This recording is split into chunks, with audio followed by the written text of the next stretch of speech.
Welcome to Market Peeker.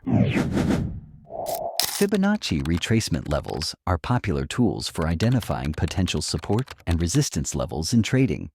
Let's dive into what they are and how to use them effectively.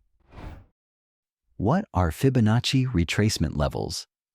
They're horizontal lines drawn on a chart to indicate key levels where the price might reverse or pause.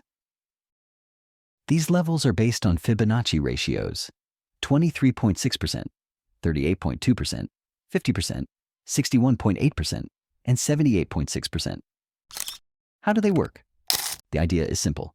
After a significant price move, up or down, the market often retraces a portion of that move before continuing in the same direction.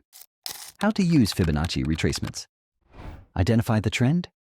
Choose a significant high and low point of the trend.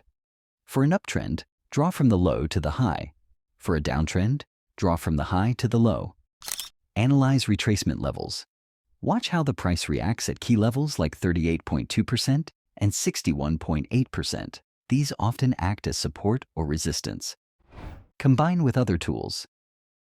Confirm signals with moving averages, trend lines, or candlestick patterns to improve accuracy.